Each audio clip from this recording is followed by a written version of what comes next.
Hello दोस्तों, नमस्कार, आदाब, सत श्री अकाल। क्या हाल है आप लोगों के? उम्मीद करता हूं अच्छे होंगे, सब कुछ कुशल मंगल होगा, सुरक्षित होगा। दोस्तों, पिछले दिनों खबर आई कि चाइना की जो सेना है वो लगभग 2 किलोमीटर पीछे हट गई। उसके ऊपर हमने भी एक वीडियो बनाया था, प्रॉपर एनालिसिस किया था और उस एनालिसिस के बिहाफ पर हमारा जो एनालिसिस का एक सेक्शन था वो काफ़ी हद तक ठीक निकला। और अब जो नई खबरें छन के आ रही हैं, क्योंकि एकदम से सारी खबर इतने क्रिटिकल माहौल में सारी खबर एकदम से नहीं आती, जो भी खबरें छन कर आ रही हैं उनमें से एक खबर जो निकल के आई उसके ऊपर का एनालिसिस मैं आप लोगों को बता रहा हूं। क्योंकि अब खबर निकल कर आई है कि लगभग दोनों देशों ने अपने अपने बयान जारी कर दिए हैं। क्या बातचीत हुई पूरे तरीके से किसी ने कुछ भी नहीं बताया है। पूरी की पूरी जो सिचुएशन है वो आउट ऑफ कंट्रोल, या जो सिचुएशन किस तरीके से कंट्रोल हो रही है या सिचुएशन किस तरीके से बनी हुई है उसके बारे में भी पूरी इन्फॉर्मेशन किसी को मालूम नहीं है। लेकिन फिर भी जो भी थोड़ी बहुत खबरें आई और जो बहुत से न्यूज़ चैनल्स, न्यूज़ मीडिया और विपक्ष के नेता छनी हुई खबरें या फिर अपने इंटरनल सोर्सेज या अपने रिसोर्सेज के थ्रू जो इन्फॉर्मेशन निकाल कर ला रहे हैं, उनके अंदर जो मीडिया हाउसेज में खबरें हैं उनका एक डिटेल्ड एनालिसिस मैं आपके सामने रखने वाला हूं कि क्या है और क्या नहीं है। क्योंकि यहाँ कोई बायसनेस नहीं है, यहाँ कोई पक्षपातपूर्ण रवैया नहीं है, क्योंकि हमारा टारगेट सिर्फ और सिर्फ IAS PCS के स्टूडेंट्स को सही और बैलेंस्ड अप्रोच की फॉर्म में इंफॉर्मेशन देना है। तो दोस्तों, सबसे बड़ी सिचुएशन यही है कि असलियत में असली खबर अब जो निकल के आई है वो ये कि भारतीय सेना को भी 2 किलोमीटर पीछे हटना पड़ा। तो यहीं पर अगर आप देखें तो पूर्व राजनयिकों के बयानों के ऊपर मैं डिस्कशन करूंगा। एक तरफ मिस्टर ब्रह्मा चेलानी है जो पूर्व राजदूत रहे हैं, और इसी तरीके से निरुपमा राव जी मैडम हैं जिन्होंने अमेरिका से लेकर चाइना तक के अंदर अपने एम्बेसडर रह चुकी हैं। ऐसी सिचुएशन में इन दोनों के बयानों को अगर देख लिया जाएगा तो आपको समझ में आ जाएगा कि मामला क्या है और परिस्थितियां क्या हैं, हमें घबराने की ज़रूरत है या नहीं है, क्या हमारे देश की सरकार सही कदम उठा रही है या नहीं उठा रही है। दोनों की एक बैलेंस्ड अप्रोच के ऊपर हम डिस्कशन करेंगे। लेकिन उससे पहले दोस्तों, मैं आप लोगों को एक सूचना देना चाहता हूँ। सूचना ये है कि इन्फॉर्मेशन ये है कि हम लोग 20 जुलाई से एक नया बैच लॉन्च कर रहे हैं, बल्कि 2 नए बैच लॉन्च कर रहे हैं। एक इंग्लिश मीडियम, एक हिंदी मीडियम UPSC का फाउंडेशन बैच। इसके अंदर आप लोग हमारे प्रॉपर इन्फॉर्मेशन ग्रैब कर सकते हैं। हमारी जो हमारे काउंसलर से आप प्रॉपर इन्फॉर्मेशन ले सकते हैं। 0 to जिन्नत का ये बैच होगा। 0 to जिन्नत का मतलब ये है कि आपको ग्रास रूट लेवल यानी 6ठी से 12वीं तक की सारी NCERT पढ़ाने के बाद नेक्स्ट लेवल तक ले जाया जाएगा और पूरे इंटरव्यू तक की पूरी प्रिपरेशन करवाई जाएगी। तो दोस्तों, जितनी जल्दी हो सके एनरोल करवाइए। 20 जुलाई ज़्यादा दूर नहीं है, क्योंकि सीटें जो हैं वो ऑनलाइन के अंदर लिमिटेड ही होती हैं। कम टू द पॉइंट दोस्तों, पॉइंट ये है कि असलियत में जो सिचुएशंस क्रिएट हुई हैं वो सिचुएशंस ये हैं कि असलियत में चीन की सेना और भारत की सेना के अंदर जो बिल्कुल स्टैंड ऑफ था, टकराव था, और 15 जून को हमारे 20 जो बहादुर थे वो शहीद भी हुए, और चाइना के भी न जाने कितनों को इन्होंने मौत के घाट उतारा। ऐसी सिचुएशन के अंदर चीन के कुछ बयानों का एनालिसिस करना ज़रूरी है। ब्रह्मा चेलानी जी के ट्वीट का एनालिसिस करना ज़रूरी है, और इसी तरीके से सारी की सारी जो खबरें छन के आ रही हैं उनका एनालिसिस करना ज़रूरी है। तो मामला क्या है दोस्तों? मामला ये है, सबसे पहले खबर आई कि चीन की सेना जो थी वो 2 किलोमीटर पीछे हट गई, और भारत के अंदर लगभग हर न्यूज़ चैनल या हर कोई जो है वो सेलिब्रेशन की फॉर्म में आगे बढ़ने लगा कि जैसे हम लोग जीत गए। और ये एक यूनिलेटरल बैक साइड मूवमेंट था, यानी यूनिलेटरल मूवमेंट था।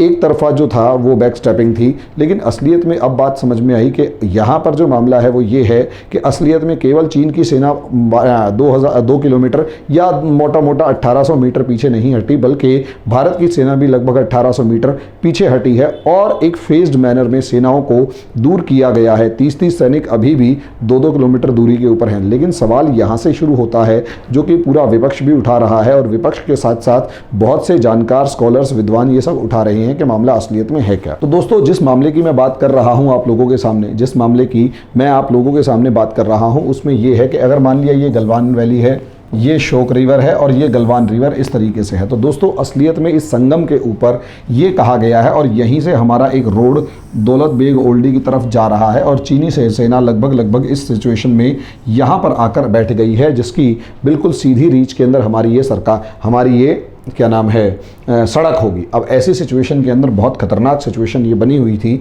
और हमारी जो सुरक्षा है और दौलत बेग ओल्डी जैसी जगहों के ऊपर आप लोग जाकर मतलब आपका ये रास्ता जो है वो एक गर्दन चाइना के हाथ में आ चुकी थी। ऐसी सिचुएशन में ये कहा गया कि आप 2 किलोमीटर पीछे हटेंगे, लेकिन यहाँ जो भारत की सेना है उसे भी कहा गया कि आप भी 2 किलोमीटर पीछे हटेंगे और उसके बाद यहाँ से उससे भी 2 किलोमीटर या 1.5 किलोमीटर पीछे की तरफ एक और सेना का जमावड़ा होगा और यहाँ से भी आपकी सेना को भी लगभग 2 किलोमीटर पीछे की तरफ जाकर सेना का जमावड़ा बनाना पड़ेगा।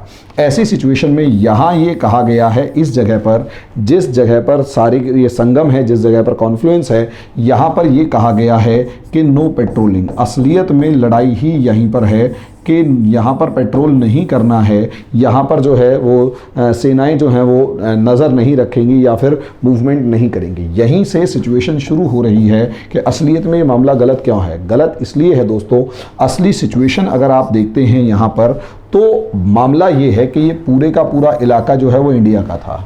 ये पूरा का पूरा इलाका पहले इंडिया का था। असलियत में चीनी सेना ही लगभग 3 किलोमीटर आगे आ गई है। अगर चीनी सेना 3 किलोमीटर आगे आ गई है तो लगभग 30 सैनिक अभी भी चीन के यहाँ पर आपके मौजूद हैं, मतलब 2 किलोमीटर पीछे ही सही, और उससे 1 किलोमीटर पीछे की तरफ उनकी एक और पोस्ट है और उससे 1 किलोमीटर पीछे की तरफ लगभग पूरी बटालियन वहाँ पर मौजूद है।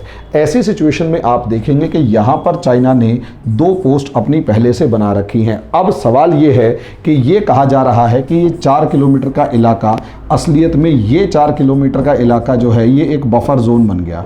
यही तो चाइना चाहता था कि ये जो 4 किलोमीटर का इलाका है यही क्या है, बफर जोन बन चुका है। इस बफर जोन में क्या है कि असलियत में वास्तविक नियंत्रण रेखा LAC यहाँ अगर ये थी, LAC ये थी और इसके पीछे चाइना था। अब चाइना निकलकर इधर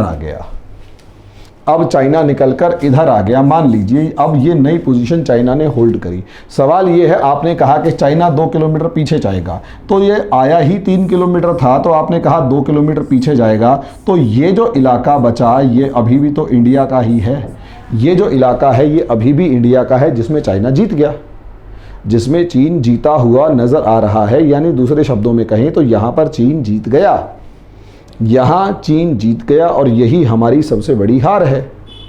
कैसे कि भाई सीधी सी बात है, चाइना यही तो चीज़ चाहता है। उसका एक सू युंग नाम का एक गेम है। यहाँ ब्रह्मा चलानी जी का एक ट्वीट आपको समझ में आएगा जो 6 जुलाई का है। 6 जुलाई के ट्वीट के अंदर इन्होंने साफ कहा है, winning without fighting is China's सू युंग स्टाइल स्ट्रेटेजी। सू युंग स्टाइल स्ट्रेटेजी, सन युंग स्टाइल स्ट्रेटेजी यानी sun Tzu स्टाइल स्ट्रेटेजी। यानी sun Tzu क्या है, एक तरीके का गेम है जिसके अंदर धीरे धीरे अपनी पोजीशन को इतनी तेज़ी से बढ़ाना होता है कि आपका जो दुश्मन है, आपका जो विरोधी है वो आपको समझ नहीं पा रहा। धीरे धीरे आपको वो चाल जो है वो इतनी ज़्यादा बढ़ानी है, इस तरीके से चलना होता है कि आपका जो विरोधी है वो समझ ना पाए कि असलियत में है क्या। तो sun Tzu जो स्टाइल है उसी स्टाइल स्ट्रेटेजी के ऊपर यही आपको देखने को मिल रहा है कि it has changed South China Seas geopolitical map. इसी तरीके से विदाउट फायरिंग अ शॉट, यहाँ ये इंपॉर्टेंट है कि without firing a shot south China geopolitical map को बिना किसी को गोली चलाए इसने आराम से जीत लिया। इसी तरीके से वेंटेज लोकेशन जो इंडियन लद्दाख रीजन के अंदर without firing a shot, it is ready to disengagement to clinch another win without fighting. ये इनका जो ट्वीट है ये सबसे ज़्यादा अपने आप में पूरी की पूरी सिचुएशन को बता रहा है कि कहीं ना कहीं भारत सरकार जो है वो चीन के चंगुल में फंस चुकी है। भारत सरकार यहाँ पर चीन के चंगुल में फंस चुकी है और वो इस तरीके से फंस चुकी है कि आप इसको देखें। और ये जो स्टाइल है ये बहुत ज़्यादा इंपॉर्टेंट है कि sun Tzu स्टाइल जिसे आप कहेंगे, इसके अंदर चाइना की ये गेम है। अगर आप नेट पे देखेंगे तो आपको समझ में आ जाएगा।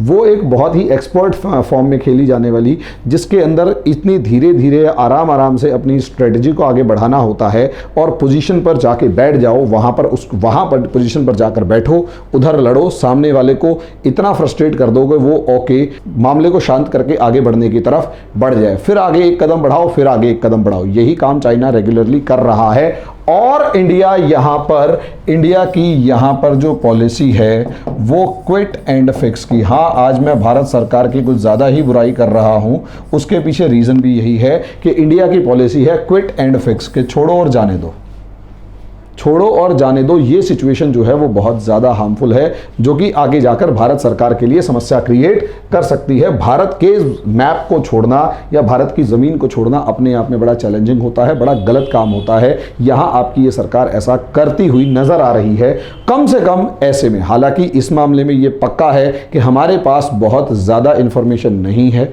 जो भी इंफॉर्मेशन है वो लिमिटेड जोन में है। लेकिन यहाँ पर जो ब्रह्मा चलानी जी की जो स्टेटमेंट मैंने आपको दिखाई, जो उन्होंने ट्वीट की है, उसके अंदर साफ नज़र आ रहा है कि वो चाइना जो है वो एक ज़मीन का और टुकड़ा, ज़मीन का एक और टुकड़ा कब्जा करने में कामयाब हो गया है और यहाँ पर आपके इंडिया के रीजन में ही बफर जोन बना दिया है, इंडिया के एरिया में बफर जोन बना दिया। यानी अगले वो यहाँ तक तो आ गया है, अगली बार जब भी बहस होगी चाइना यहाँ आके बैठेगा, अगली बार जब भी बहस होगी चाइना इधर आके बैठेगा और बफर जोन जो है वो अगले 4 किलोमीटर का इंडिया की तरफ खिसक जाएगा। ये चाइना की सुनजू स्ट्रेटेजी है, सुनजू स्टाइल स्ट्रेटेजी जिसे आप कह रहे हैं, वो यहाँ पर ये है। तो इंडिया को, और यहाँ पर दूसरी सिचुएशन अगर आप देखें तो पेंगोंग सो लेक जो है, पेंगोंग सो लेक के ऊपर चाइना जो है वो 8 किलोमीटर अंदर तक आ चुका है, इसके ऊपर कोई बातचीत करने तक के लिए तैयार नहीं है। अब पेंगोंग सो लेक के ऊपर बातचीत करने तक के लिए तैयार नहीं है, आपके एरिया से 2 किलोमीटर सेना को पीछे हटा दिया और अपने ही एरिया से 2 किलोमीटर सेना को पीछे हटा दिया और उसके बाद अपने उस मैनेजमेंट के अंदर, अपने उस एक्सप्लेनेशन के अंदर ये कहा गया, अपने एक्सप्लेनेशन में ये कहा गया, जो उन्होंने अपनी तरफ से जनता को जवाब दिया, उसमें साफ स्पष्ट शब्दों में ये कहा गया कि हमारा जो भी मामला था, जो भी लड़ाई थी, उसके अंदर हमने अपनी सॉवरेनिटी को डिफेंड करने के लिए ऐसा कहा। जब ये शब्द यूज़ किया कि हमने अपनी स्वायत्ता को बचाने के लिए ऐसा किया, तो वो कहीं ना कहीं अपने सैनिकों द्वारा भारत के 20 सैनिकों को मारा जाना सही ठहरा रहा है, जो कि भारत के लिए कहीं ना कहीं चिंता का विषय है। हालांकि इस मामले में ब्रह्मा चलानी जी जो हैं वो जिस तरीके के स्टेटमेंट दे रहे हैं उसके बिल्कुल उलट जो पूर्व राजदूत निरुपमा राव मैम है वो स्टेटमेंट दे रही हैं और उनका कहने का मतलब ये है कि जब दो देशों के बीच में लड़ाई होती है, जब दो देशों के बीच में इस तरीके की एंगेजमेंट्स होती हैं, तो इस एंगेजमेंट्स के लिए बहुत ज़्यादा आपके पास ऑप्शन नहीं होते कि आप फेस टू फेस उसको खड़े करते रहें। डिसएंगेजमेंट करना ज़रूरी होता है और उस डिसएंगेजमेंट के मामले में और उस डिसएंगेजमेंट के साथ साथ आपको अपनी पोजीशन को, चाहे एक कदम पीछे हटे हैं लेकिन स्ट्रांग होकर उसको स्ट्रांग होल्ड करके 2 कदम आगे बढ़ना चाहिए। यहाँ पर उनकी सबसे बड़ी सिचुएशन यही है। अब इस चीज़ के मामले में मुझे ये इंडिया की भी अपनी एक तैयारी इसलिए नज़र आती है, इंडिया की तैयारी भी इसलिए नज़र आती है क्योंकि आपके जो राजनाथ सिंह जो आपके रक्षा मंत्री हैं, उन्होंने BRO बॉर्डर रोड ऑर्गेनाइजेशन के जो चीफ हैं उनसे बात करी और जो 3 टाइम्स पैसा बढ़ाया और 20,000 करोड़ रुपीज़ जो हैं वो 20,000 करोड़ रुपीज़ जो हैं वो कहीं ना कहीं बॉर्डर सिक्योरिटी और दूसरे इंडिजिनस प्रोडक्शन को बढ़ाने के लिए अलॉट किए गए हैं और इंफ्रास्ट्रक्चर डेवलपमेंट को बहुत तेज़ी से 3 गुना तेज़ी से आगे बढ़ाने की कोशिश की जा रही है। तो वो कहीं ना कहीं इस कदम के पीछे कि अभी बेशक डीएस्केलेट कर लेते हैं लेकिन हमें अपनी तैयारी फुल रखनी है कि कभी भी लड़ाई हो सकती है, उसके लिए तेज़ी से इंफ्रास्ट्रक्चर डेवलपमेंट की जाए। यानी एक संतुष्टि वाली बात यह है कि आपकी भारत सरकार जो है इस समय पर किसी भी तरीके से हाथ पर हाथ रखकर नहीं बैठी हुई, किसी भी तरीके से हाथ पर हाथ रखकर बैठी हुई नहीं है। वो कहीं ना कहीं अपनी तैयारियों में पूरी ताकत से लगी हुई है और हो सकता है अपनी सिचुएशंस, अपनी पोजीशन को कमज़ोर पाकर उसका पोजीशन को और ज़्यादा मजबूत करके उस बात का जवाब देने की तैयारी कर रही हो। तो दोस्तों, अभी जो भी डिसीज़न है, इस बात के ऊपर डिसीज़न देना बहुत ही लिमिटेड पार्ट होगा या बहुत जल्दी होगी। अभी थोड़ा सा हमें रुकना पड़ेगा वास्तव में, क्योंकि अभी सिचुएशंस इस तरीके की नहीं आ पाई हैं कि हमें पूरे तरीके से इसे समझ जाएं कि ऐसा ही होगा। तो दोस्तों, अभी थोड़ा सा इंतज़ार करना पड़ेगा। जब सिचुएशंस का पूरा पिक्चर क्लियर होगी तब इसके ऊपर प्रॉपर एक वीडियो और बना दी जाएगी। अभी फ़िलहाल इतना इंटरनेशनल रिलेशंस के पर्पज़ से आपको ये समझना है कि असलियत में एक तो ये प्री मैच्योर सिचुएशन है, इसके अंदर किसी भी बात को असेस करना, किसी भी बात की जांच पड़ताल करना बहुत जल्दबाजी होगी। असलियत में दोनों जो देश हैं वो कहीं ना कहीं तैयारी करने में लगे हुए हैं। असलियत में दोनों के दोनों तरफ से जो हैं हालात गंभीर हैं और दोनों कहीं ना कहीं बीच का रास्ता निकाल रहे हैं। हो सकता है ऐसी सिचुएशन में एक कदम पीछे चाइना हटने की कोशिश कर रहा है और हो सकता है इंडिया ने अपना एक कदम पीछे खींचकर अगला 2 कदम आगे बढ़ाने की कोई स्ट्रेटेजी बना रखी हो। लेकिन हमारे को भी एक पेशेंस रखना पड़ेगा कि कहीं ऐसा ना हो कि हम ज़्यादा दबाव ले दें, हम अपनी सरकार पर इतना ज़्यादा दबाव डाल दें, इतना ज़्यादा दबाव डाल दें कि सरकार इस जल्दबाजी में या इस दबाव में कोई ऐसा गलत कदम उठा ले जिसकी वजह से हमारे को उसका खामियाजा लंबे समय तक भुगतना पड़े। तो दोस्तों, असलियत में सरकार पर भरोसा बनाए रखना भी बहुत ज़्यादा ज़रूरी है, क्योंकि यहाँ पर विपक्ष की जो भूमिका है इस समय पर खुलकर लोगों के बीच में सवाल दागना अच्छी बात नहीं है। असलियत में हालात क्रिटिकल हैं, सरकार के साथ बातचीत करें और बातचीत करने के बाद कहीं ना कहीं उनसे जांच पड़ताल करें कि कहीं हमारा देश की कुछ ज़मीन को हमारी सरकार सरेंडर तो नहीं कर रही है या हार तो नहीं रही है, क्योंकि ये एक क्रिटिकल हालात हैं। इसमें अगर अपने घर में अगर शांति नहीं होगी, घर में कलेश होगा, तो मैदान जंग में फ्रंट के ऊपर युद्ध नहीं जीते जा सकते। ये सबसे बड़ी सिचुएशन किसी भी देश के लिए होती है। तो अभी के लिए दोस्तों इस वीडियो के लिए इतना ही। अगले वीडियो में अगले टॉपिक के ऊपर डिस्कशन किया जाएगा। तब तक के लिए धन्यवाद।